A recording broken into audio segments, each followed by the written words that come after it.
Hello students, my name is Vaibhav Gatkar और आप सभी का 3 पॉइंट एकेडमी में स्वागत है। आज की क्लास में हम लोग एक डिस्कस करने वाले हैं एक इम्पॉर्टेंट टॉपिक जो सीबीएसई क्लास 10th का फर्स्ट टॉपिक है, जिसका नाम है रियल नंबर्स। और अपकमिंग बोर्ड एग्ज़ाम के लिए ये तो काफ़ी इम्पॉर्टेंट टॉपिक में से एक है, क्योंकि इसमें से लगभग 5 to 6 मार्क्स का वेटेज इस टॉपिक को नंबर सिस्टम इस कैटेगरी के अंडर है।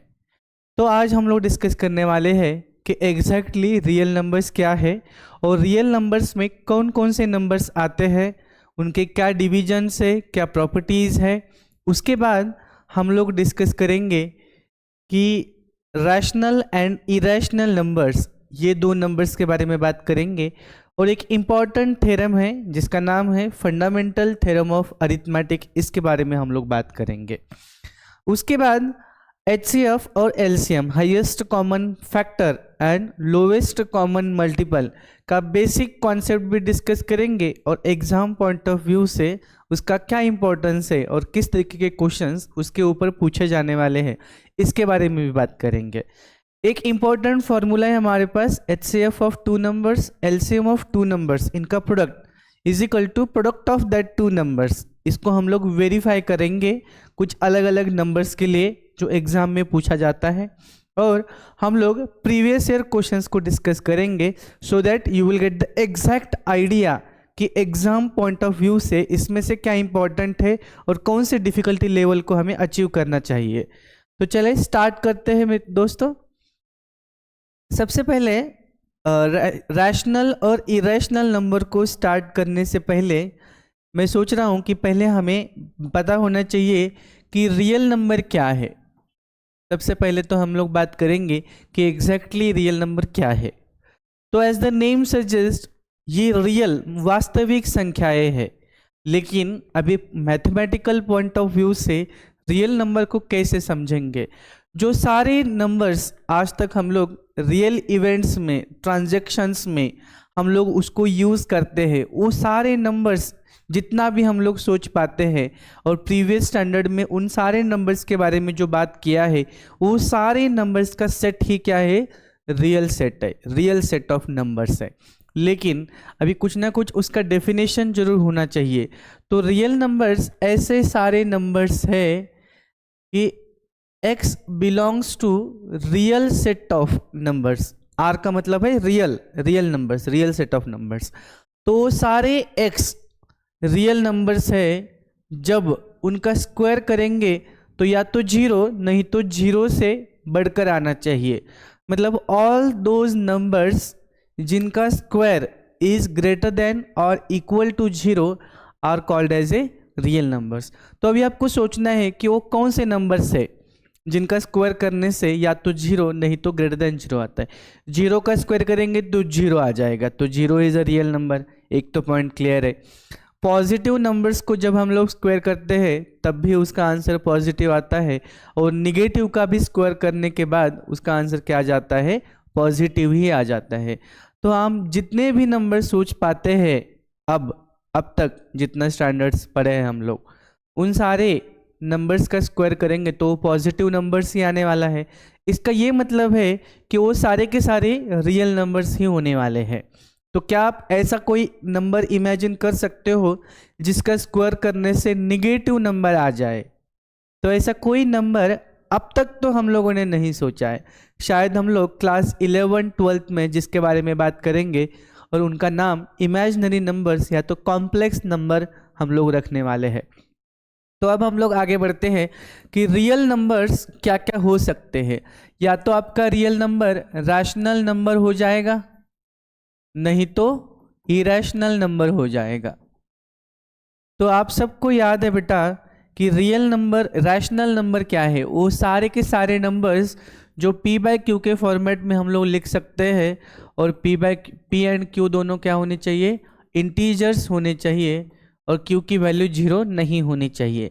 ऊपर और नीचे न्यूमैरेटर और डिनोमिनेटर दोनों इंटीग्रल चाहिए, और डिनोमिनेटर 0 नहीं होना चाहिए, क्योंकि किसी भी नंबर को हम लोग 0 से डिनोट नहीं कर सकते हैं।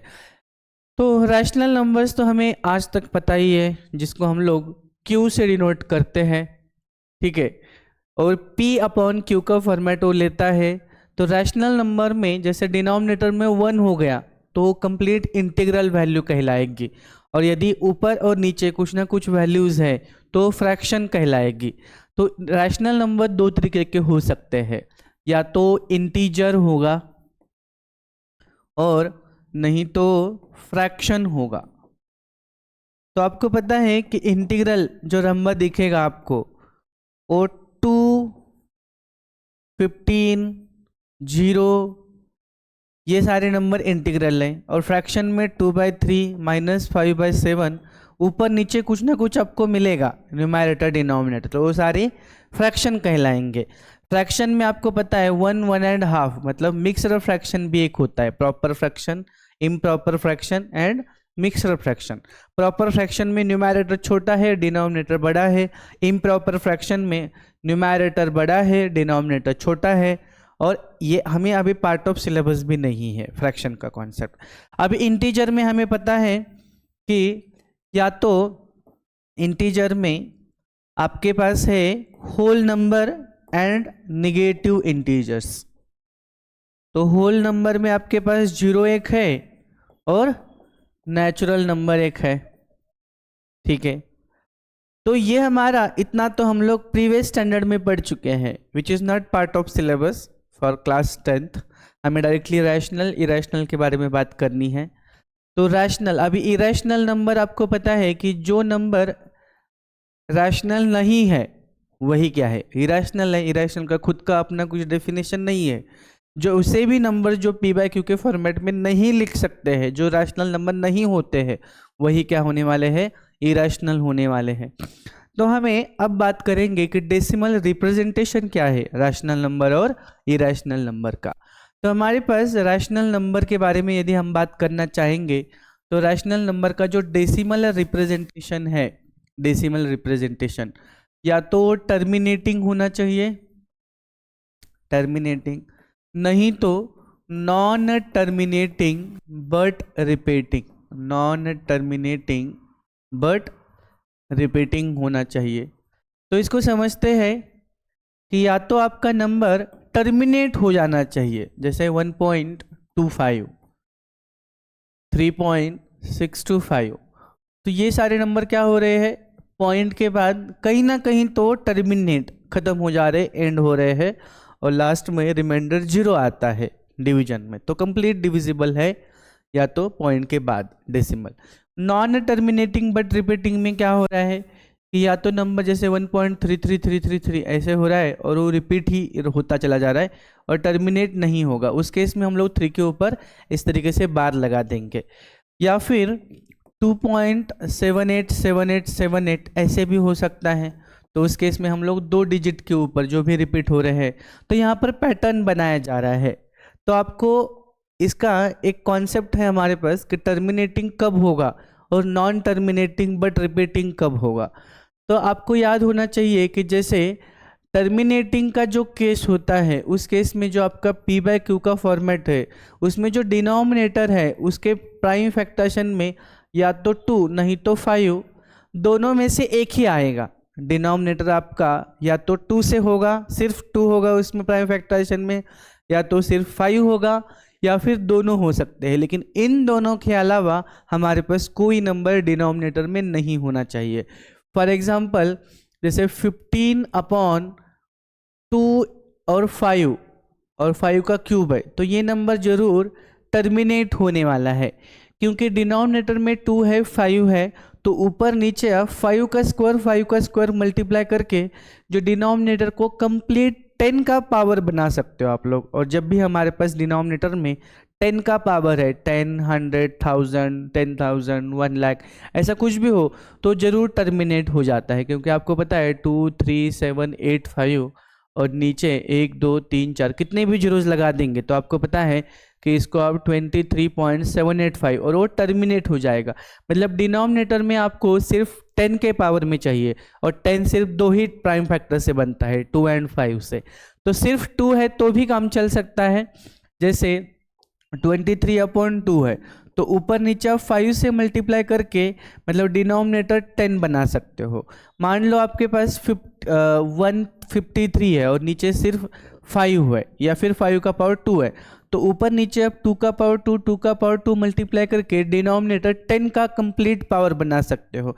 इस तरीके से हमारा कॉन्सेप्ट बनता है कि टर्मिनेटिंग केस कब होगा, जब डिनोमिनेटर आपका क्या होना चाहिए, या तो 2 नहीं तो 5 नहीं तो वही दोनों, इन दोनों के अलावा कोई भी नंबर डिनोमिनेटर में नहीं चलेगा।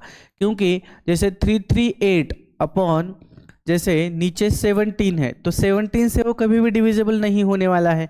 यदि कंप्लीट डिविजिबल है, ऑब्वियसली ऊपर नीचे को प्राइम जब हो, यहाँ पर पी एंड क्यू को प्राइम होने चाहिए, मतलब उनमें कोई कॉमन फैक्टर कंसिडर नहीं करना है, क्योंकि जो भी कॉमन होता है पहले उसको कट करना है और वो एक स्टैंडर्ड फॉर्मेट बनेगा और जो सारे एप्लीकेबल रूल्स होंगे उस स्टैंडर्ड के ही ऊपर अप्लाई होंगे, स्टैंडर्ड फॉर्मेट के ऊपर, मतलब ऊपर नीचे कोई भी कॉमन फैक्टर नहीं रखना है उस केस में। अब हम लोग नॉन टर्मिनेटिंग बट रिपीटिंग के बारे में बात करेंगे। तो डिनोमिनेटर में 2 और 5 के अलावा कोई भी नंबर चलेगा। फॉर एग्जाम्पल हमारे पास जैसे हम लोग जैसे नीचे 30 ऊपर 38 है और नीचे समझो मतलब यहाँ पर 5 भी है और उसके अलावा और कुछ है, उस केस में भी जैसे उन दोनों के अलावा एक भी नंबर दूसरा नहीं चलना चाहिए। जैसे कि यहाँ पर डिनोमिनेटर 3 है तो इसका हमेशा नॉन टर्मिनेटिंग बट रिपीटिंग वाला केस आ जाएगा, नॉन टर्मिनेटिंग बट रिपीटिंग वाला केस हो जाएगा। आपको एक्चुअल डिवीजन की यहाँ पर रिक्वायरमेंट नहीं होनी चाहिए जब भी आपको चेक करना है, ठीक है। ये भी हमारे लिए उतना पार्ट ऑफ सिलेबस नहीं है, ठीक है। अब इरेशनल का डेसिमल रिप्रेजेंटेशन क्या होगा? इरेशनल नंबर का है non terminating and non repeating, non terminating and non repeating, नहीं तो नॉन रिकरिंग, ऐसे भी आप बोल सकते हो। मतलब आपका जो नंबर होना चाहिए, वो जो डेसिमल रिप्रेजेंटेशन आना चाहिए, वो तो टर्मिनेट भी नहीं हो रहा है और रिपीटिंग का कोई पैटर्न भी नहीं बना रहा है। ऐसे केसेस में जो भी डेसिमल रिप्रेजेंटेशन आपके सामने होगा वो इरेशनल कॉन्सेप्ट में चला जाएगा, जैसे कि 1.414 और आगे कुछ डिजिट्स है जिसमें कोई पैटर्न नहीं है, तो ये नंबर √2 के लिए डेसिमल रिप्रेजेंटेशन है। 1.732 और आगे ऐसे कुछ डिजिट्स है जिसमें कोई पैटर्न नहीं है। 3.14 और आगे ऐसे कुछ डिजिट्स है जिनमें कोई रिपीटेशन का पैटर्न नहीं है। तो ये सारे नंबर्स हमारे पास इरेशनल नंबर्स में चले जाने वाले हैं। उसके बाद 6 + 2 √2, ये भी हमारे लिए इरेशनल का कॉन्सेप्ट, इरेशनल नंबर है। 2 - √2 ये भी हमारे लिए इरेशनल का है। 5 √2 ये भी हमारे लिए इरेशनल का कॉन्सेप्ट है, इरेशनल नंबर है। तो ये सारे एग्जाम्पल हमारे पास इरेशनल नंबर है। तो रैशनल प्लस इरेशनल दोनों मिलके क्या बन जाता है? रियल नंबर्स का सेट बन जाता है। तो हमें बस वही याद रखना है, बाकी सारी चीज़ें हमारे लिए एक्स्ट्रा रोल प्ले कर रही है थोड़ा सा समझने के लिए कॉन्सेप्चुअली, लेकिन हमें बस 2 ही चीज़ें याद रखना है अपकमिंग बोर्ड एग्जाम के लिए कि रैशनल नंबर और इरेशनल नंबर, इन दोनों से क्या बनता है? रियल नंबर सेट बनता है। तो set of rational including with irrational is called as a real number set. तो पहला तो पॉइंट कंसेप्ट हो गया। दूसरा कॉन्सेप्ट है कि रियल में जो 2 नंबर हमारे पास है रियल में, तो उस नंबर सेट में हम लोग समझेंगे कि जैसे हमारे पास है कि डेसिमल रिप्रेजेंटेशन क्या क्या है। रैशनल का डेसिमल रिप्रेजेंटेशन क्या है? टर्मिनेटिंग, या तो टर्मिनेटिंग होगा और दूसरा होगा non terminating but repeating. Terminate तो नहीं होगा लेकिन रिपीटिंग का पैटर्न जरूर बनाएगा। तो 2 कॉन्सेप्ट है रैशनल के लिए। और इरेशनल में डेसिमल रिप्रेजेंटेशन क्या है? इरेशनल का डेसिमल रिप्रेजेंटेशन है non terminating and non repeating. Terminate भी नहीं होने वाला है और रिपीट भी नहीं होने वाला है। तो हम लोग आगे बढ़ते हैं। अभी फंडामेंटल थ्योरम ऑफ अरिथमेटिक क्या है? Fundamental theorem of arithmetic. As the name suggest it is very much fundamental, कि उसके प्रूफ के बारे में हम लोग बात नहीं करेंगे, क्योंकि उसका प्रूफ हम लोग नहीं मांगेंगे, कि वो इतना बेसिक, इतना फंडामेंटल है कि हमें उसको डायरेक्टली समझना है, कि वो डायरेक्टली विदाउट प्रूफ हम लोग उसको यूज़ करेंगे। और दूसरा है कि ये थ्योरम है तो it will be applicable to all the numbers and everywhere, सारी जगह पे वो जरूर एप्लीकेबल होने वाला है, क्योंकि वो थ्योरम है। और अरिथमेटिक का मतलब है कि it is related to number, किसी नंबर के बारे में वो बात कर रहा है। तो कौन से नंबर के बारे में बात कर रहा है? तो एक कंपोजिट नंबर के बारे में बात करता है। तो फंडामेंटल थ्योरम ऑफ अरिथमेटिक कहता है, इट स्टेट्स दैट कि any composite number can be written as, या फिर expressed as, can be written as product of its prime factors. उसके प्राइम फैक्टर्स के मल्टीप्लिकेशन में हम लोग इसको लिख सकते हैं। किसी भी कंपोजिट नंबर को हम लोग कैसे लिख सकते हैं? Product of its prime factors, and this prime factorisation is unique if the sequence of prime factors occurrence is neglected। यदि प्राइम फैक्टर्स को जो लिखने का तरीका है, जो ऑर्डर में जो लिखते हैं हम लोग, यदि उसको आगे पीछे भी कर देंगे तो उसको कंसीडर नहीं करना है, क्योंकि वो तो आपको पता ही है, मल्टीप्लिकेशन हमेशा कम्यूटेटिव होता है। तो हमें पता करना है कि जैसे एक एग्जाम्पल के तौर पर हम लोग इसको समझना चाहेंगे कि 60 एक कंपोजिट नंबर है, तो इसको कैसे लिखा जा सकता है। तो 60 का प्राइम फैक्टराइजेशन आपको चेक करना है।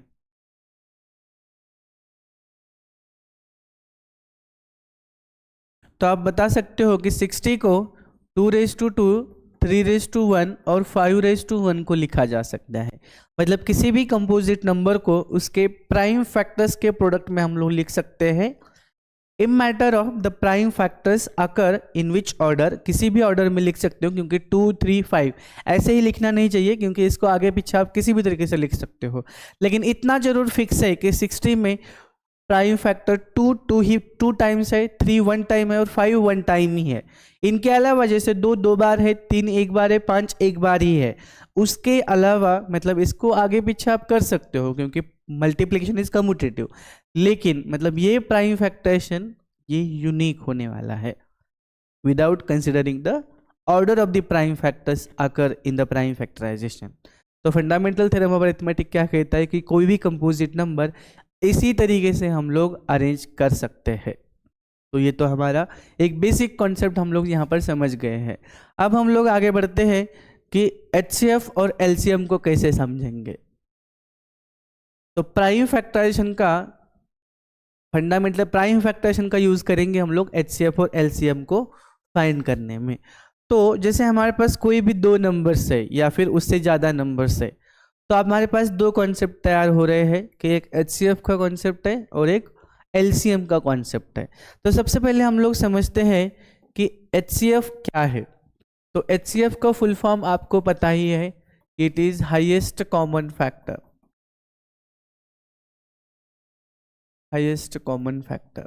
और एलसीएम का कॉन्सेप्ट है लोवेस्ट कॉमन मल्टीपल।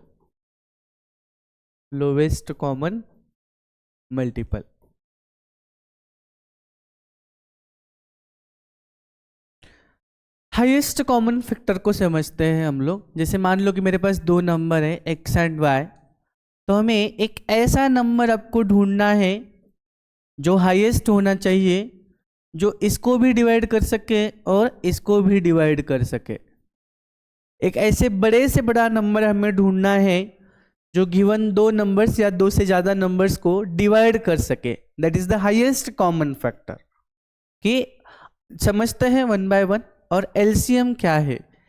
एक ऐसा नंबर जिस नंबर को दोनों गिवन नंबर्स डिवाइड कर सके, that is the lowest such number. For example, मतलब पहले हम लोग एग्जाम्पल समझेंगे, बाद में समझेंगे कि इसको किस तरीके से सॉल्व किया जाता है प्राइम फैक्टराइजेशन से वगैरह। पहले तो कॉन्सेप्ट समझना जरूरी है हमारे लिए। जैसे एग्जाम्पल के लिए हम लोग एक नंबर ले लेते हैं कि 8 एंड 20, अभी 8 को भी डिवाइड करना चाहिए और 20 को भी डिवाइड करना चाहिए। आपको पता है बेटा, आपके पास वैसे number 1 can divide 8, 1 can divide 20, 2 can divide 8, 2 can divide 20, उसके बाद 4 कैन डिवाइड 8, 4 कैन डिवाइड 20, और ऐसा इसमें से जो हाईएस्ट नंबर है उसके बारे में आपको बात करनी है कि हाईएस्ट सच नंबर, वो कॉमन फैक्टर है उसका, कॉमन फैक्टर, जैसे हाईएस्ट कॉमन फैक्टर, जैसे 4 can divide 8 and 4 can divide 20। तो आपको पता होना चाहिए कि HCF ऑफ 8, 20 कितना होना चाहिए, 4। एक तो कॉन्सेप्ट हो गई। अब सिमिलरली यहाँ पे 8 है और 20 है, तो 8 ऐसा आपको लोवेस्ट नंबर ढूंढना है जो 8 का भी मल्टीपल हो और 20 का भी मल्टीपल हो, मतलब इन दोनों का वो कॉमन मल्टीपल हो, और ऐसे नंबर्स में वो सबसे लोवेस्ट होना चाहिए। तो 8 एंड 20 का हमें प्राइम फैक्टराइजेशन के कॉन्सेप्ट से हम लोग उसको समझेंगे कि वो कौन सा नंबर हो सकता है। तो एक छोटा सा शॉर्ट ट्रिक भी हम लोग समझ सकते हैं कि 20 के टेबल में हम लोग आगे बढ़ते चलेंगे। जैसे 20 का 20, ये 20 खुद 20 को डिवाइड 20 का मल्टीपल है और लेकिन 8 का मल्टीपल नहीं है, तो 20 उसका कॉमन मल्टीपल नहीं हो सकता है। 20 के टेबल में जैसे 40 है, तो 40 is a multiple of 8, 8 into 8 5 और 20 इंटू 2 टाइम्स, मतलब ये दोनों का कॉमन मल्टीपल है। और इसके बाद 80 भी इनका कॉमन मल्टीपल है, क्योंकि 80 को भी 8 से डिवाइड किया जा सकता है, 20 को भी डिवाइड किया जा सकता है, 120, और ऐसे बहुत सारे नंबर्स आपको मिलते चले जाएंगे। लेकिन इन सब में हमें कौन सा चाहिए, लोवेस्ट कॉमन मल्टीपल चाहिए, मतलब लोवेस्ट। तो यहाँ से हम लोग समझ सकते हैं कि एलसीएम ऑफ 8, 20 कितना होना चाहिए, 40 होना चाहिए। क्योंकि कॉन्सेप्ट हमें बहुत अच्छी तरीके से समझना चाहिए, तब जाके हम लोग जो वर्ड प्रॉब्लम्स है जो कि HCF और LCM के बारे में पूछे जा रहे हैं उसका जवाब हम लोग लिख सकते हैं एग्जाम में। अदरवाइज हमें पता नहीं चलेगा कि एग्जाम में जो भी क्वेश्चन पूछा जा रहा है उस क्वेश्चन में LCM का कॉन्सेप्ट यूज हो रहा है या फिर HCF का कॉन्सेप्ट यूज हो रहा है। मतलब LCM एक ऐसे छोटे से छोटा नंबर है जिस नंबर को गिवन दो नंबर से डिवाइड कर सकते हैं, और हाईएस्ट कॉमन फैक्टर एक ऐसे बड़े से बड़ा कॉमन फैक्टर है जिस नंबर से, जिस फैक्टर से हम लोग दोनों नंबर्स को डिवाइड कर सकते हैं। तो दोनों में फ़र्क है ये। तो पहले तो हम लोग HCF और LCM को समझ सकते हैं। अब हम लोग आते हैं कि हाईएस्ट कॉमन फैक्टर कैसे निकालते हैं with the help of prime factorization, क्योंकि that is our part of syllabus. तो हाईएस्ट कॉमन फैक्टर को कैसे हम लोग सॉल्व करेंगे। तो हाईएस्ट कॉमन फैक्टर जो होता है दो नंबर का, that is product of lowest powers of each common prime factor. जितने भी कॉमन प्राइम फैक्टर्स है उन सारे उनके लोवेस्ट पावर्स का प्रोडक्ट होता है। इसको समझेंगे हम लोग with the help of prime factorisation. और LCM क्या है, it is product of greatest powers of each prime factor involve. जितने भी प्राइम फैक्टर्स इन्वॉल्व हुए हैं, जितने हमारे पास दो नंबर का निकालना है तो दो नंबर्स में उन सारे पावर्स की जितने भी पावर प्राइम फैक्टर्स इन्वॉल्व हो गए उनके ग्रेटेस्ट पावर्स को हमें मल्टीप्लाई करना है। इसके बारे में हम लोग अच्छे से समझेंगे कि ये दोनों का मतलब क्या है। एक छोटा सा एग्जाम्पल लेते हुए हम लोग आगे बढ़ेंगे। जैसे हम लोग, हमारे पास एक नंबर है A, 2 का पावर 3 है, 3 का पावर 2 है और 5 का पावर 1 है। दूसरा है हमारे पास नंबर 2 का पावर 3 है, 3 का पावर 1 है, 5 का पावर 3 है, और यहाँ पर मान लो 7 है और मान लो 11 है। तो हमें इन दो नंबर्स का हाईएस्ट कॉमन फैक्टर भी निकालना है और लोवेस्ट कॉमन मल्टीपल भी निकालना है, जो कि एग्जाम पॉइंट ऑफ व्यू से ऐसे क्वेश्चंस हम लोग एक्सपेक्ट जरूर करेंगे। तो सबसे पहले हम लोग HCF ऑफ A, B निकालते हैं और LCM ऑफ A, B निकालेंगे। तो कॉन्सेप्ट तो वही है कि HCF मतलब एक ऐसा हाईएस्ट कॉमन फैक्टर होना चाहिए जो A को भी डिवाइड कर सके और B को भी डिवाइड कर सके, और LCM का मतलब एक ऐसे छोटे से छोटा नंबर जिस नंबर को A से भी डिवाइड जाना चाहिए और B से भी डिवाइड होना चाहिए। तो कॉन्सेप्ट वही है। तो हाईएस्ट कॉमन फैक्टर में हमें क्या करना है कि जितने भी हमारे पास दोनों में कॉमन फैक्टर है पहले उनको लिस्ट आउट करना है।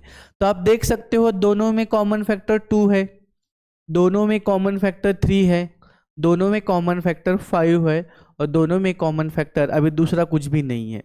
तो बस इतना तक ही हम लोग लिखेंगे 2, 3 एंड 5। इसके बाद कोई कॉमन फैक्टर नहीं है, 7 दोनों में नहीं है और 11 दोनों में नहीं है, तो हम लोग उसके बारे में बिल्कुल भी नहीं लिखेंगे। उसके बाद अभी 2 का इन दोनों में देख सकते हो, यहाँ पर 2 का पावर 3 और यहाँ पर 2 का पावर 2 है, तो उन दोनों में हमें लोवेस्ट पावर चाहिए। क्योंकि लोवेस्ट पावर क्यों चाहिए? क्योंकि 2 का पावर 2 से यदि हम लोग इसको डिवाइड करेंगे तो हम लोग B को भी डिवाइड कर पाएंगे और A को भी डिवाइड कर पाएंगे। क्योंकि 2 का पावर 3 लेंगे तो हम लोग शायद B को नहीं डिवाइड कर सकते हैं, क्योंकि हमें एक ऐसा बड़े से बड़ा नंबर चाहिए जो दोनों को डिवाइड कर सके। और यहाँ पे 3 का पावर 1 लेना पड़ेगा लोवेस्ट में, और 5 का पावर 1 लेना पड़ेगा। तो ये 2 का पावर 2 और ये 5 से जा, तो ये 60 आएगा। तो 60 से हम लोग A को भी डिवाइड कर पाएंगे और B को भी डिवाइड कर पाएंगे, और ऐसे नंबर में से वो सबसे हाईएस्ट नंबर होगा। क्योंकि 1 से 2 से 2 का पावर 2 से 3 का पावर 1 से 2 का पावर 3 से 3 का पावर 2 से 5 का पावर 1, बहुत सारे कॉम्बिनेशन बन सकते हैं जो इसको डिवाइड करेंगे A को भी B को भी, लेकिन उनमें हाईएस्ट कॉमन फैक्टर बस यही होगा जो दोनों को डिवाइड कर सकता है। अब आते हैं लोवेस्ट कॉमन मल्टीपल में। लोवेस्ट कॉमन मल्टीपल में हमें क्या करना है, जितने भी प्राइम फैक्टर्स आपको मिल रहे हैं दोनों नंबर्स में उन सबको लिस्ट आउट कर लो, असेंडिंग ऑर्डर में कर लो, तो शायद आप भूल ना पाओ अच्छे से। सारे के सारे प्राइम फैक्टर्स को मैंने लिख लिया, और अब उनके लिखने हैं ग्रेटेस्ट पावर्स, उनके ग्रेटेस्ट पावर लिखने हैं। जैसे यहाँ पर 2 का ग्रेटेस्ट पावर 3 है, 3 का ग्रेटेस्ट पावर 2 है, 5 का ग्रेटेस्ट पावर 3 है, और 7 का पावर 1 है, 11 का पावर भी 1 ही है। तो आप देख सकते हो ये जो भी नंबर रहेगा बहुत बड़ा होने वाला है, लेकिन एक ऐसा ये लोवेस्ट कॉमन मल्टीपल है जिसको A से भी मैं डिवाइड कर सकता हूं और B से भी डिवाइड कर सकता हूं। आप खुद चेक कर सकते हो क्यों ऐसे डिवाइड होने वाला है। क्योंकि लॉजिकली देखेंगे तो हम लोग, क्योंकि 2 का पावर 3 इसमें है तो इसमें 2 का पावर 3 है, तो ये जरूर डिवाइड करेगा। 3 का पावर 2 से भी जरूर, यहाँ पर 5 का पावर 1 है लेकिन 5 का पावर 3 को तो आराम से डिवाइड कर लेगा। 7 तो है ही, और बाकी दूसरे नंबर एक्स्ट्रा हो उससे कोई ज़्यादा फर्क नहीं पड़ेगा, हमें तो मिनिमम नंबर से इंपॉर्टेंस है। यहाँ पर 2 का पावर 2, यहाँ पर 3 का पावर 3 है, लेकिन हम लोग 2 का पावर 2 से तो आराम से डिवाइड कर पाएंगे। तो आई होप कि आपको HCF कैसे निकालना है और LCM कैसे निकालना है इसके बारे में एग्जैक्ट आइडिया मिल चुकी होगी। तो हम लोग आगे बढ़ते हैं। अब लोग finding HCF and LCM of a numbers by prime factorisation. एक छोटा सा एग्जाम्पल हम लोग समझते हैं कि जिसको हम लोग आराम से कर पाएंगे, मतलब आपके लिए भी है, आपको भी अभी ट्राई करके देखना है कि क्या आप इस क्वेश्चन को सॉल्व कर सकते हैं या नहीं। क्योंकि देखते हैं अभी, जैसे हमें 360 का सबसे पहले तो प्राइम फैक्टराइजेशन, और एग्जाम में आपको प्राइम फैक्टराइजेशन दिखाना है क्योंकि that is a part of solution, ये आपको एग्जाम में दिखाना है क्योंकि बाय प्राइम फैक्टराइजेशन बोला है। पहले एक यूक्लिड डिवीजन लेमा, इस कॉन्सेप्ट के आधार से भी हम लोग HCF LCM निकाल पाते थे, लेकिन अभी वो एलिमिनेट हो गया है सिलेबस से। तो हमारे पास एक ही तरीका है प्राइम फैक्टराइजेशन, एग्जाम में वही आने वाला है। If it is not mention also you have to use the prime factorisation method only and you have to show the prime factorisation. ठीक है, तो यहाँ से आप लोग छोटे नंबर से स्टार्ट करना चाहो तो कर सकते हैं।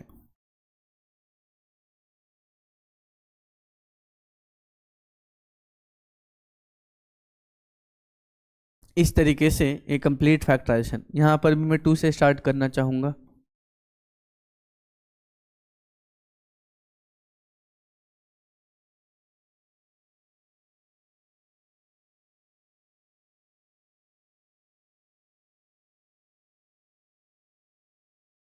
ठीक है, तो ये नंबर्स हमारे पास मिलते हैं।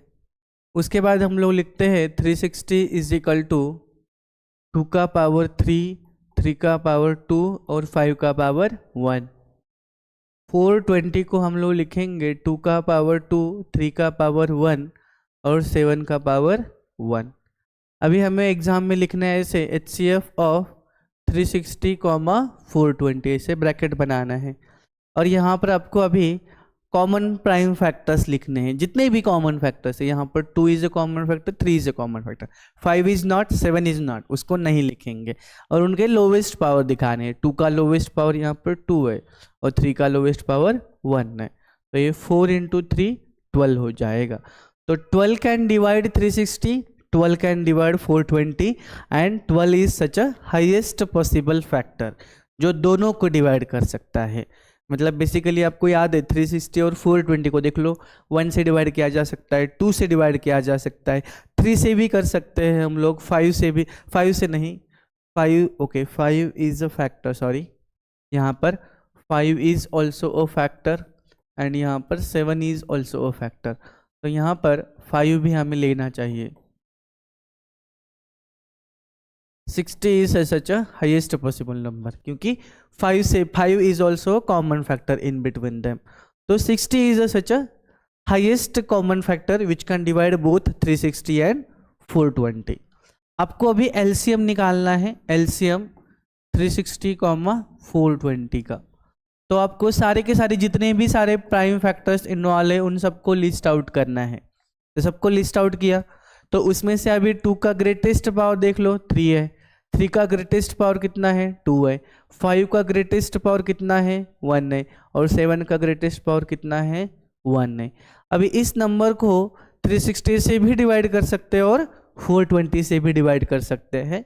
यदि वो स्मॉलेस्ट 3-4 डिजिट वाला आ रहा है तो आप सॉल्व करके इसका आंसर लिख दो, अदरवाइज जो बहुत ज़्यादा बड़ा नंबर है तो फिर रहने दीजिए, लेकिन सेफ साइड आपको मल्टीप्लाई करके इसका एग्जैक्ट आंसर लेके आना है। ठीक है, so this is all about the HCF and LCM of 2 numbers by prime factorisation. 3 numbers का भी हम लोग कर सकते हैं, सेम कॉन्सेप्ट के साथ हमें आगे बढ़ना है।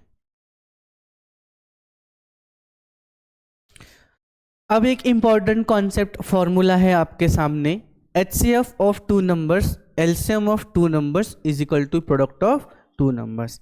तो कभी कभी ये क्वेश्चन जरूर पूछते हैं कि उनको आपको वेरीफाई करके दिखाना है। फॉर एग्जांपल एग्जाम में ऐसे क्वेश्चन आएगा कि वेरीफाई दिस फॉर्मूला, वो बोल देंगे verify HCF of 30,80 into LCM of 30,80 is equal to 30 into 80। ये हमें वेरीफाई करके दिखाना है।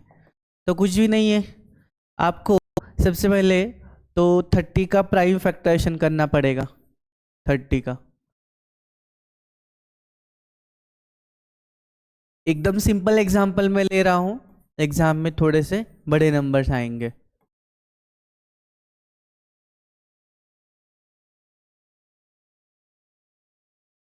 ठीक है, तो आप देख सकते हो 30 को आप लिख सकते हो 2 इंटू 3 इंटू 5 और LCM 80 को हम लोग लिख सकते हैं 2 का पावर 4 इंटू 5 का पावर 1। अभी आपके पास HCF और LCM हमें निकालना पड़ेगा। HCF ऑफ 30,80 कितना होगा, उनके कॉमन प्राइम फैक्टर्स लिखने। 2 is a common factor, 5 is a common factor, तो उनका लोवेस्ट पावर 2 का पावर 1 है, 5 का पावर 1 है, तो उनका HCF हो जाएगा 10। उनका LCM निकालते हैं अब 30,80 का। जितने भी प्राइम फैक्टर्स इन्वॉल्व है उन सबको लिस्ट आउट कर लो। 2 इंटू 3 इंटू 5, 2 का ग्रेटेस्ट पावर 4 है, 3 का ग्रेटेस्ट पावर 1 ही है, 5 का ग्रेटेस्ट पावर 1 ही है, 2 का पावर 4 16 है और ये 5 इंटू 3 15 है। तो 16 इंटू 15 आपको करना है। ठीक है, और उसके बाद हमें LCM LHS left hand side आपका क्या है देख सकते हो आप लोग, HCF इंटू LCM, तो वो कितना आता है देखना है आपको। उसके बाद आपको RHS देख लो 30 इंटू 80 है, तो ये 2400 यहाँ पर आ रहा है। आपको LHS भी कितना आता है देखना, LHS में HCF मतलब 10 इंटू, अब इन दोनों का मल्टीप्लीकेशन आपको 240 आना चाहिए, यदि आ रहा है, आना ही चाहिए, है ना।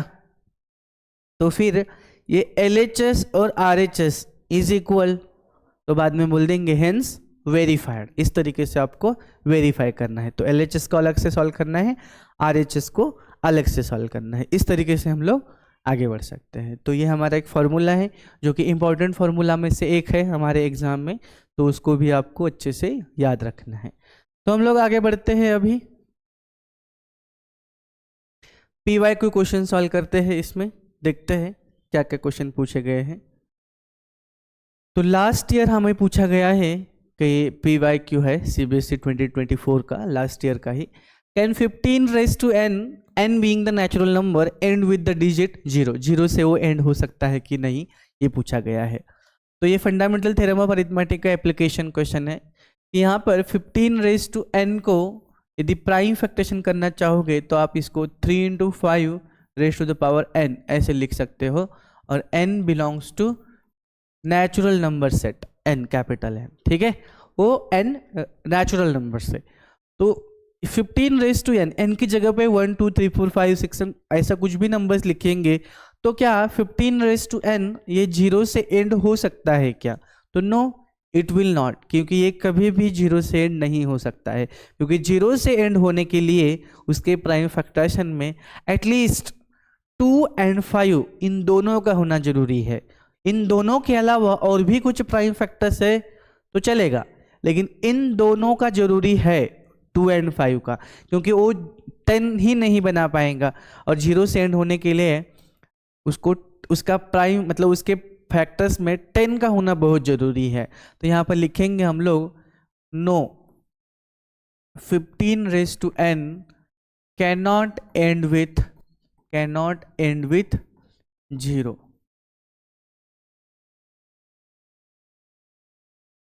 A number should contain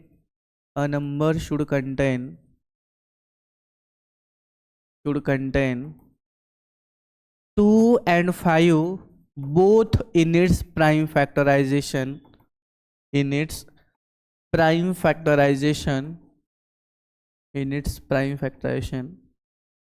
to end with 0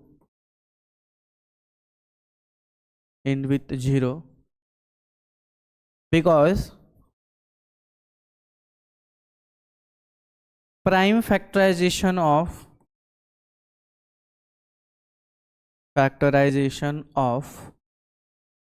10 is 2 into 5 and 15 का prime factorization is 3 and 5। by uniqueness fundamental theorem of arithmetic,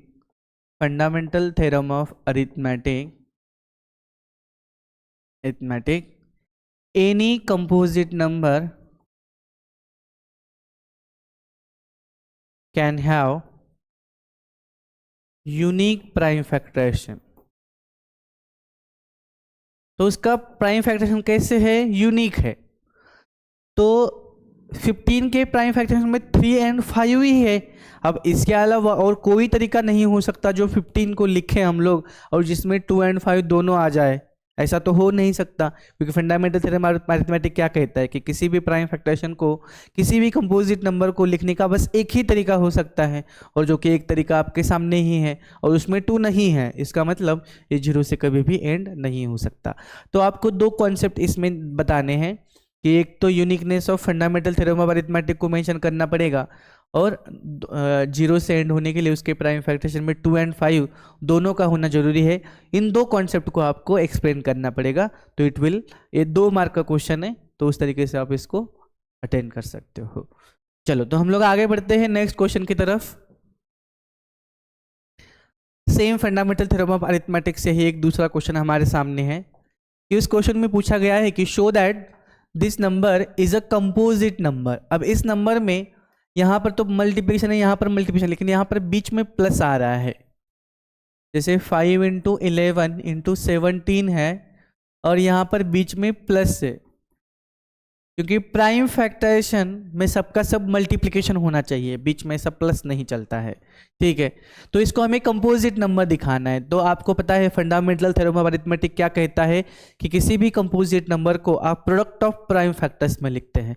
तो आपको इस नंबर को प्रोडक्ट ऑफ प्राइम फैक्टर्स में लिख देना है, बस उतना ही काम करना है। ये भी 2 मार्क का क्वेश्चन है हमारे पास। तो यहाँ पर आप देख सकते हो कि 11 है, यहाँ पर भी 11 है, तो 11 को हम लोग कॉमन ले सकते हो। तो जब 11 को कॉमन लेंगे तो यहाँ पर बचेगा 5 और यहाँ पर बचेगा 17 और यहाँ पर बचेगा 3। यहाँ पर बचेगा 11 और ये 17 का 5 टाइम्स 85 और प्लस 3। अब यहाँ पर हो जाएगा 11 इंटू ये हो जाएगा 88। 88 का प्राइम फैक्टराइजेशन करना चाहो तो आप साइड में कर सकते हो, अदरवाइज डायरेक्टली भी लिख सकते हो।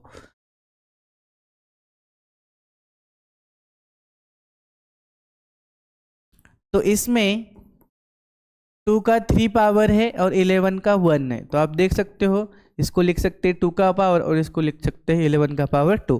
तो किसी भी कंपोजिट नंबर को आप लोग प्रोडक्ट ऑफ प्राइम फैक्टर्स में लिख सकते हो और यहाँ पर मोर देन 2 फैक्टर्स भी आ रहे हैं। 2 is a factor, 11 is a factor, 2 into 11 is a factor, 2 का power 2 into 11 is a factor. इसमें हम लोग मोर देन 2 फैक्टर्स बोल रहे हैं। तो यहाँ पर लिखना है कि bye fundamental theorem of arithmetic, by fundamental theorem of arithmetic,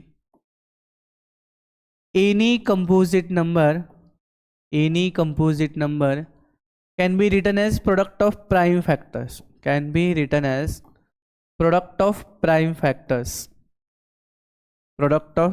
factors, and this is unique, ये भी लिख सकते हो आप लोग। और given number can be written as a product of prime factors, therefore this number is a composite number. इस तरीके से आप लोग एक्सप्लेन कर सकते हो। तो इसका 1 मार्क है आपको और इसका 1 मार्क है, टोटल 2 मार्क का क्वेश्चन है। चलो तो फिर हम लोग आगे बढ़ते हैं। आई होप आपको ये इजी क्वेश्चंस लग रहे होंगे अभी। अब हमारे सामने है एक क्वेश्चन कि इसको CBSE 2024 में मतलब लास्ट ईयर ही पूछा गया है और एक कॉन्सेप्ट ही था हमारे पास, जैसे √5 को इरेशनल कंसिडर करने के लिए। तो हम लोग क्वेश्चन से समझेंगे कि इसको किस तरीके से हम लोग प्रूफ करने वाले हैं कि ये इरेशनल है। तो कॉन्ट्राडिक्शन मेथड यूज करने वाले हैं, जिसको आप लोग डायरेक्टली रट लेना है एग्जाम में, डायरेक्टली वो क्वेश्चन आते हैं। इसका भी गिनीज वर्ल्ड भी रिकॉर्ड हो जाएगा, क्योंकि इतनी बार ये सारे क्वेश्चंस पूछे गए हैं बोर्ड एग्जाम्स में, क्योंकि अब लोग हम खुद ही बोर हो चुके हैं। तो आपको आपके स्कूल में, आपका जहाँ पर भी आप पढ़ रहे हो, मतलब आप घर पे पढ़ रहा है, तो आपने बहुत बार इस चीज़ को रट लिया होगा कि √5 को किस तरीके से इरेशनल कंसिडर करते हैं। तो √5 को इरेशनल हम लोग कैसे कंसिडर करते हैं, तो आपने होप इसको याद रखा होगा। तो एक बार फिर से एक बार हम लोग इसको प्रूव करके मैं दिखाता हूँ कि यहाँ पर आपको लिखना है। सबसे पहले मैं पहले तो ये क्वेश्चन का आंसर देता हूँ कि √5 को किस तरीके से इरेशनल नंबर में कंसिडर करूँगा और बाद में इस क्वेश्चन को सॉल्व करूँगा। ये 3 मार्क का क्वेश्चन है। तो √5 को इरेशनल प्रूव करना है। मान लो ये 5 मार्क क्वेश्चन पूछा गया कि √5 को इरेशनल कंसिडर करना है। तो सबसे पहले आपको लिखना है बेटा कॉन्ट्राडिक्शन मेथड कि let √5 is an irrational is a rational number. पहले तो इसको रैशनल नंबर कंसिडर कर लो। कॉन्ट्राडिक्शन मेथड यूज करना है आपको, मतलब आपको एकदम इसका रिवर्स कंसिडर करना है। और बाद में ये सॉल्व करते करते कहीं ना कहीं हमारी गलती हो जाएगी। हम बोल देंगे कि हमारा अजम्पशन ही गलत था, क्योंकि हम लोग एक गलत कंक्लूजन पर पहुंच गए हैं। इसका मतलब हम लोगों ने जहां से स्टार्ट किया होगा वहीं गलत होगा। तो हम लोग स्टार्ट करेंगे, अभी √5 को रैशनल कंसिडर किया है, तो any rational number can be represented in the form of p/q। तो √5 को हम लोग रिप्रेजेंट कर सकते हैं a/b से, where a and b are coprime integers. क्योंकि को प्राइम इंटीजर्स का मतलब है कि ऊपर नीचे बिल्कुल भी कट नहीं होगा, मतलब ऊपर और नीचे कॉमन प्राइम फैक्टर्स, यहाँ पर ऊपर नीचे कुछ भी नहीं है, वो स्टैंडर्ड फॉर्मेट में लेके आए हैं, जैसे कि 2/3, 5/7, 5/11, 5/12, ये सारे को प्राइम का कॉन्सेप्ट है। तो यहाँ पर हम लोग आगे बढ़ते हैं कि √5 को a/b से डिनोट करेंगे और b is not equal to 0। तो यहाँ तक हम लोग आगे बढ़ते हैं। अब रूट ये b को इधर भेज देंगे मान लो हम लोग, तो ये √5 times b is equal to a हो जाएंगे, तो ये 5b² is equal to a² हो जाएगा। तो देख लो 5 into something is equal to a² है, मतलब 5 कैन डिवाइड a², क्योंकि 5 से a² को डिवाइड कर सकते हैं। 5 इंटू समथिंग, क्योंकि 5 का मल्टीपल है, b² को b कुछ ना कुछ इंटीजर है, उसका स्क्वायर भी इंटीजर ही होगा, और 5 इंटू समथिंग a² आ रहा है, मतलब 5 का मल्टीपल में 5 इंटू कुछ भी, मतलब b², 5 इंटू 16, 5 इंटू 49, 5 इंटू 100, कुछ ना कुछ मल्टीप्लाई करके a² की वैल्यू आ रही है। मतलब 5 कैन डिवाइड a², 5 जरूर a² को डिवाइड कर सकता है, मतलब 5 कैन डिवाइड a ऑल्सो, क्योंकि जो प्राइम फैक्टर a² को डिवाइड कर सकता है तो 5 a को भी जरूर डिवाइड करता होगा। ये भी एक छोटा सा रूल है जो थ्योरम है, जो कि हमारे पार्ट ऑफ सिलेबस पे भी नहीं है। डायरेक्टली आपको बस इतना सा याद रखना है, क्योंकि एनसीईआरटी में उसका प्रूफ उतना नहीं दिया गया है। मतलब लेकिन आपको याद रखना पड़ेगा कि जैसे 5 a² को डिवाइड कर सकता है, क्योंकि a² कोई ना कोई इसका प्राइम फैक्टराइजेशन होगा, और उसके प्राइम फैक्टराइजेशन में वही सारे प्राइम फैक्टर्स होंगे जो कि a में होते हैं, बस 2 बार होंगे, इजंट इट। जैसे 7 का स्क्वायर है तो 49, 49 के प्राइम फैक्टराइजेशन में क्या होगा, सिर्फ 7 होगा।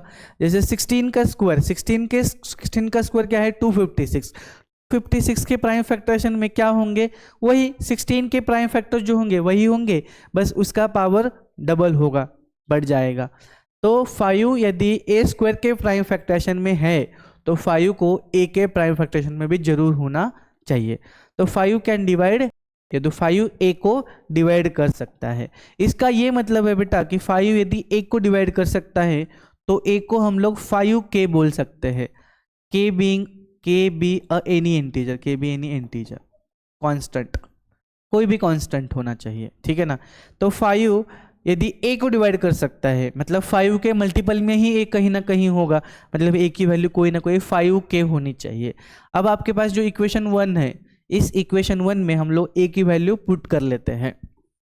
आप देख सकते हो from equation 1 a² is equal to 5b² है, तो आप a की वैल्यू 5k लिख सकते हो यहाँ पर, 5 का k² is equal to 5b², ये हो जाएगा 25k² is equal to 5b²। ये 5 से 5 चला जाएगा तो 5k² is equal to b², 5 से 5 कट हो जाएगा। इसका मतलब है कि 5 जरूर b² को डिवाइड कर सकता है, क्योंकि 5 इंटू समथिंग क्या है, b² है, 5 इंटू समथिंग 5 के कुछ ना कुछ मल्टीपल में। तो यहाँ पर मैं लिख सकता हूँ 5 कैन डिवाइड b², तो इसका मतलब है कि 5 can divide b also, 5 can divide b also. अभी आप देख सकते हो यहाँ पर 5 can divide a also and 5 can divide b also, that is 5 is a common factor, 5 is a common factor of a and b, दोनों का common factor है। लेकिन हमारा एजम्पशन क्या था कि √5 को जब हम लोग a बाई बी कंसिडर कर रहे थे तो a एंड b में कोई कॉमन फैक्टर हम लोग नहीं कंसिडर किए थे, क्योंकि वो रैशनल नंबर स्टैंडर्ड फॉर्मेट में है, ऊपर नीचे कुछ भी कॉमन फैक्टर नहीं आ रहा है। लेकिन यहाँ पर 5 दोनों को डिवाइड कर सकता है, इसका मतलब जिस अजम्पशन से हम लोग स्टार्ट किए थे वो एजम्पशन यहाँ पर रॉन्ग आ रहा है। तो यहाँ पर लिखेंगे this contradicts the fact that we have assumed √5 is a rational number, a and b are co-prime numbers, लेकिन यहाँ पर 5 is a common factor, तो लास्ट में हम लोग क्या लिखेंगे, this contradicts the fact that कि √5 is a rational number, hence √5 rational number नहीं है तो उसको क्या होना पड़ेगा, इरेशनल नंबर होना पड़ेगा। तो ये हमारा कॉन्सेप्ट है, एनसीईआरटी में भी लिखा गया है, हर जगह पे लिखा गया है, इसको अच्छे से आपको याद रखना है, और ये हमारे लिए हाथ के हाथ में मार्क्स है हमारे लिए, तो आपको जरूर याद रखना चाहिए। तो हम लोग इस क्वेश्चन का जवाब देते हैं अभी, जो लास्ट ईयर पूछा गया था कि 6 - 4√5 इज अ इरेशनल नंबर को हमें प्रूव करके बताना है।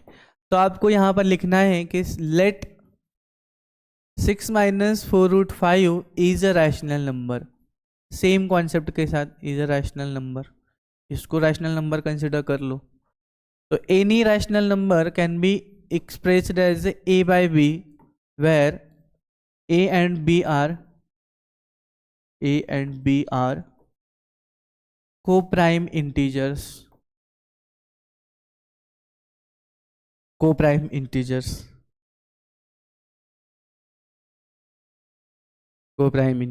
And B is not equal to 0. तो अभी क्या करेंगे, ये -4√5 को एक जगह पे रखेंगे और सारे जैसे इरेशनल नंबर को एक जगह पे रखना है और बाकी सबको लेफ्ट में भेज देना है। जैसे ये हो जाएगा 6 - a/b इज इक्वल टू 4√5, मतलब ये माइनस को उधर भेज दिया और ये प्लस वाले को इधर भेज दिया। इसको क्रॉस मल्टीप्लाई करेंगे तो ये 6b - a/b is equal to 4√5 हो जाएगा।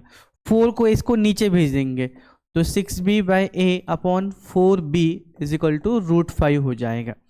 अभी आप देख सकते हो बेटा कि अभी √5 को मैंने इस तरीके से रिप्रेजेंट किया है ना, इस तरीके से।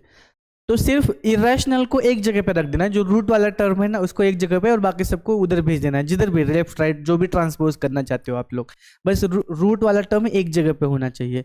But A and B are integers. क्या है ये? इंटीजर्स है, मतलब प्लस माइनस कुछ ना कुछ तो इंटीग्रल वैल्यूज है वो। और यहाँ पर 6b - a, that therefore 6b - a/4b is also is a rational number. तो ये रैशनल नंबर होना चाहिए क्योंकि ऊपर में इंटीजर है, ए बी का वैल्यू इंटीजर है, ए का वैल्यू इंटीजर है, इंटीजर माइनस इंटीजर इंटीजर होता है, ऊपर इंटीजर नीचे इंटीजर। तो ऊपर नीचे इंटीजर है तो नंबर क्या बन जाता है? रैशनल नंबर बन जाता है। But √5 is irrational. बट √5 क्या है बेटा? इरेशनल है।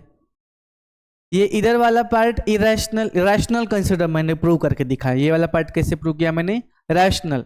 और √5 कैसे दिया गया है? इरेशनल, जो कि हमें पता भी है। तो इसका मतलब है कि ये कॉन्ट्राडिक्शन आ रहा है। So therefore this is a contradiction, contradiction मतलब पैराडॉक्सियल, कंट्रोवर्सी तैयार हो गई यहाँ पर। But this is a contradiction, that means our assumption is wrong. Our assumption is wrong. So therefore 6 - 4√5 is an irrational number, क्योंकि वो रैशनल नहीं हो सकता, क्योंकि उसको रैशनल कंसिडर करने से कॉन्ट्राडिक्शन मिल गया ना, हमको कंट्रोवर्सी क्रिएट हो गई। तो ऐसे नहीं चलने वाला है। तो इस तरीके से आपको प्रूव करना है। तो 3 मार्क क्वेश्चन आपके सामने था जो एग्जाम में ऑलरेडी आ चुका है। हम लोग आगे बढ़ते हैं अभी नेक्स्ट क्वेश्चन की तरफ।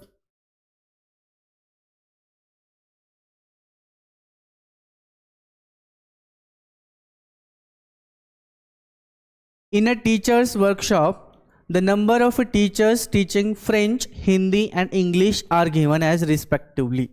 मतलब आपको फ्रेंच वाले टीचर्स कितने दिए गए हैं? 48। हिंदी वाले टीचर्स कितने दिए गए हैं? 80। और इंग्लिश वाले टीचर दिए गए हैं 144। That is the data given. Find the minimum number of rooms required if in each room the same number of teachers are to be seated and all of them are of the same subject. मतलब ये कहीं function में, कहीं seminar में चले गए हैं और इनको क्या करना है? अभी अलोकेट करना है रूम्स में। और वहाँ पर जो रिक्वायरमेंट है हॉल का, उन्होंने बोला है कि आपको minimum number of rooms required होने चाहिए। मतलब हमें मिनिमम नंबर ऑफ रूम्स ही हम लोग अलोकेट कर सकते हैं। और उतने वहाँ पे एक कंडीशन भी है कि एक रूम में सेम सब्जेक्ट के ही होने चाहिए। मतलब या तो आपको एक रूम में हिंदी वाले भरना है तो हिंदी वाले भर दो, नहीं तो आपको इंग्लिश वाले भरना है तो इंग्लिश वाले भर दो और काम खत्म कर दो। ऐसा मिक्स नहीं चलेगा। मतलब एक रूम में या तो हिंदी, फ्रेंच, नहीं तो इंग्लिश, यही टीचर्स होने चाहिए। तो यहाँ पर ऑब्वियसली हाईएस्ट कॉमन फैक्टर का कॉन्सेप्ट जरूर यूज़ होने वाला है, क्योंकि हमें ऐसा एक नंबर चाहिए जो बड़े से बड़ा नंबर होना चाहिए, जो हमें 48 को भी डिवाइड कर सकते हैं, 80 को भी डिवाइड कर सके, 144 को भी डिवाइड कर सकते हैं। क्योंकि जब हम लोग बड़े से बड़ा नंबर लेंगे और इनको डिवाइड करेंगे तो इनके जितने बड़े बड़े ग्रुप हम लोग बना पाएंगे उतने ही minimum number of rooms required होंगे। नहीं तो जैसे एक एक लोगों को देना पड़ेगा तो इन सबको ऐड करेंगे तो उतने हमें रूम्स चाहिए होंगे, है ना। लेकिन हमें तो मिनिमम रूम्स चाहिए, क्योंकि 1 तो सबको डिवाइड कर सकता है ना, सबको एक एक रूम दे दिया तो काम खत्म, मतलब तो हमारा कंडीशन तो फुलफिल हो जाएगा, सब एक रूम में एक ही सब्जेक्ट का रहेगा और फिर जितने चाहिए। लेकिन हमें और एक कंडीशन क्या है कि मिनिमम नंबर ऑफ रूम्स भी रिक्वायर्ड होने चाहिए, इसीलिए हमें हाईएस्ट कॉमन फैक्टर की रिक्वायरमेंट चाहिए, क्योंकि इनका ग्रुप बनाना पड़ेगा। या तो आपको 5 का, 10 का, 20 का, 25 का कुछ ना कुछ ग्रुप बना के हमें, और उतना वही नंबर हमें हाईएस्ट कॉमन फैक्टर क्यों चाहिए, क्योंकि वो नंबर फ्रेंच वाले इस 48 को भी डिवाइड करना चाहिए, 80 को भी डिवाइड करना चाहिए और 144 को डिवाइड करना चाहिए, क्योंकि उतने ही, जैसे एक रूम में नंबर ऑफ टीचर्स तो सेम होने चाहिए ना, यहाँ पर बोला गया है कि each room contains the same number of teachers, same number. तो चलो फिर इसका HCF निकालते हैं। तो पहला तो काम करेंगे, इसका प्राइम फैक्टराइजेशन निकालेंगे। प्राइम फैक्टराइजेशन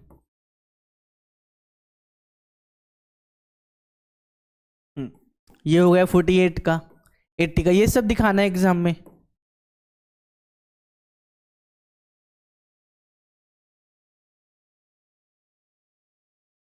वन 144 को भी करेंगे।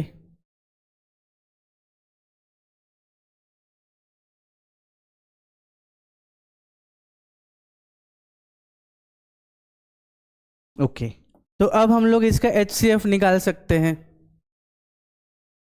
HCF ऑफ 48, 80 एंड 144, जितने भी इन सब में कॉमन फैक्टर है वो लिखेंगे। सब में 2 है कॉमन तो लिखेंगे, ठीक है ना। सबसे पहले इसको यहाँ पर लिखना चाहो तो लिख लो, वो लिखना भी चाहिए हमको। 48 को हम लोग लिख सकते हैं बेटा 2 का पावर 4 इंटू 3 का पावर 1।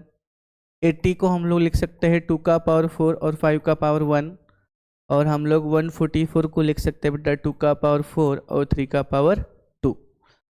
तो यहाँ पर आप देख सकते हो अभी HCF निकालने के लिए हमारे पास कॉमन 2 है। 2 के अलावा देख लो अभी 3 कॉमन फैक्टर नहीं है, क्योंकि वो 80 में नहीं है। और उनका जो लोवेस्ट प्राइम फैक्टर 2 का पावर यहाँ पर 4 ही है, मतलब यहाँ पर 16 का ग्रुप हमें बनाना चाहिए, 16 का ग्रुप। क्योंकि देख लो 16 का ग्रुप बनाएंगे तो फ्रेंच को डिवाइड करेंगे तो उनके 3 ग्रुप बन जाएंगे, 16, 16, 16। और हिंदी का बनाएंगे तो उनके 80 टोटल है, तो 16 से डिवाइड करेंगे तो उनके 5 ग्रुप्स बनेंगे, 16, 16, 16। और इंग्लिश को डिवाइड करेंगे 144 को, तो 16 से डिवाइड करेंगे तो टोटल 9 ग्रुप्स बन जाएंगे। तो बेसिकली 16 एक ऐसा बड़े से बड़ा नंबर है जो इन तीनों नंबर्स को डिवाइड कर सकता है। तो जैसे number of rooms required, number of rooms required is equal to, देख लो हमारे पास 48 है हिंदी फ्रेंच वाले, इसको 16 से डिवाइड करेंगे तो उनके 3 ग्रुप बनेंगे। 80 को डिवाइड करेंगे तो 5 ग्रुप। 144 को डिवाइड करेंगे तो 9 ग्रुप्स। तो 16 3 जा, 16 5 जा और 16 9 जा, तो टोटल 17 रूम्स की रिक्वायरमेंट रहेगी। और एक एक रूम में 16 टीचर्स रहेंगे और एक ही सब्जेक्ट के रहेंगे, मतलब फ्रेंच वाले 3 रूम्स अलोकेट करेंगे, हिंदी वाले 5 रूम्स। मतलब ऐसा एक केस स्टडी क्वेश्चन भी बन सकता है, क्योंकि फाइनल क्वेश्चन भी पूछेंगे और फिर फ्रेंच वाले कितने रूम्स अलोकेट हो जाएंगे, हिंदी वाले कितने, इंग्लिश वाले कितने, इस तरीके का भी एक क्वेश्चन हमारे सामने रहेगा। तो आई होप कि इस क्वेश्चन को भी आप लोग अच्छे से समझ लिए होंगे। तो अब हम लोग देखते हैं, अभी हम लोग रुकेंगे, मतलब अभी जितने भी क्वेश्चंस रहेंगे, मतलब हम लोग जो PYQs क्वेश्चन रहेंगे बहुत सारे रहेंगे, उसको हम लोग शॉर्ट वीडियोस में कवर करेंगे। तो जो भी लोग हमारे चैनल पर नए हैं वो ज़रूर सब्सक्राइब करना है for more such educational videos. हम लोग आपको अगले लेक्चर्स में मिलेंगे जिसमें हम लोग क्लास 10th के बेसिक कॉन्सेप्ट्स को कवर करने वाले हैं। Thank you so much 3 point academy.